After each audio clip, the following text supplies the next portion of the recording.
We talk about AI constantly these days. Absolutely. Like it's this brand new thing. Yeah, cutting edge. But you know what? What's that? It's been secretly right under our noses for decades.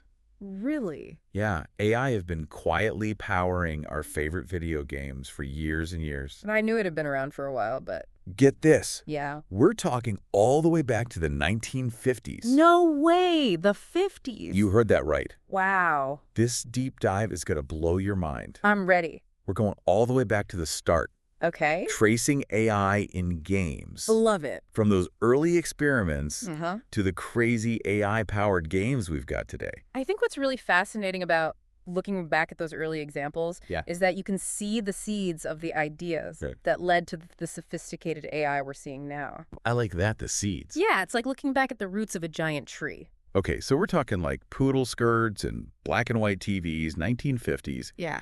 What kind of AI did they even have back then? Right? I mean, was it even really AI?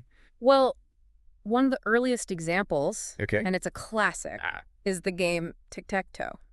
Tic-tac-toe. However, Really? in 1951, You're kidding. nope, it's true. Some seriously smart people back then Yeah. programmed a computer with Right. every single possible move. Every single move. Yeah, in Tic-Tac-Toe. Wow. This was a groundbreaking moment Okay. because they created what we call a rule-based system. Rule-based system. So, Basically, the computer knew every possible scenario okay. and how to respond to each one based on a set of predefined rules. So it was playing by the rules. Exactly. It's like, okay, I get it. Kind of like those old choose-your-own-adventure books, right? Yeah, I see it. Every decision you make leads to a specific predetermined outcome. Okay.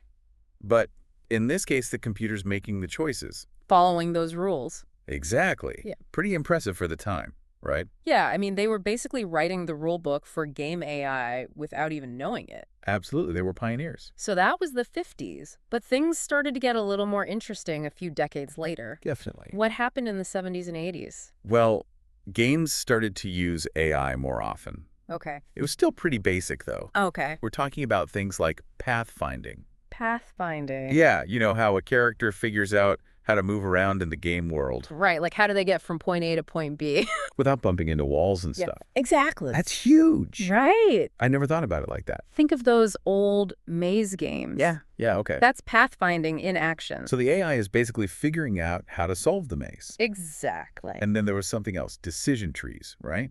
You got it. Decision trees. I feel like I kind of get that. It's all about giving the AI the ability to make choices. Right.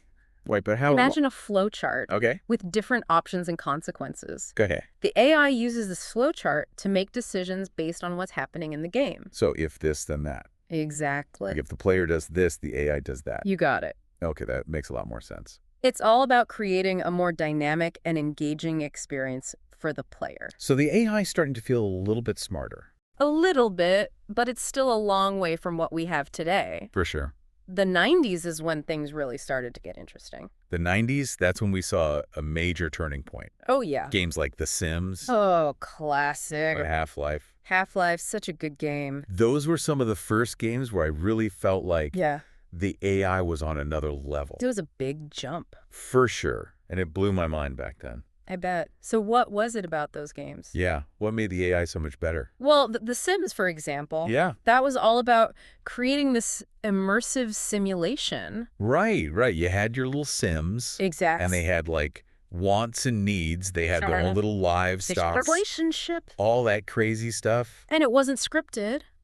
So how did they do it? That's where the AI comes in. Real? All of that was driven by AI running behind the scenes. No way. It was a huge step towards creating games that felt like living, breathing worlds. So it wasn't just about like achieving a goal or beating a level anymore. It was about creating an experience. That's wild. And then you have Half-Life. A totally different vibe. Completely different. But the AI was still amazing. Oh, yeah. I remember those enemies. Oh, yeah. They were so much smarter They're tough. than in other games. They actually felt like they were trying to outsmart you. It was almost scary. Right. Like they were learning. In a way, Half-Life used AI to create enemies that were dynamic and reactive. Okay, so they weren't just like No. following a set path. They were responding to your actions in real time. Wow, no wonder those games felt so different. Absolutely. It's insane to think about how far AI in games has come. Yeah. We went from tic-tac-toe Basic rules. to The Sims in just a few decades. I know. It really makes you wonder. What's that? If those early games seem so simple to us now, what will people be saying about the games we're playing today? Right. 50 years from now. Like, will today's AI seem just as big? That's tic-tac-toe. Wow. That's a really good question. Something to think about. I think you're blowing our listeners' minds right now. I hope so. It's fascinating stuff. It really is. And who knows what incredible advances in AI we'll see in gaming in the next 50 years. Your guess is as good as mine. But I'm sure it'll be amazing. I'm sure you're right. It's an exciting time to be following this technology. Absolutely, and we'll be here to cover it every step of the way. Looking forward to it. Me too. Thanks for joining me on this deep dive. Anytime. Always a pleasure. Until next time, this has been The Deep Dive. And we'll see you all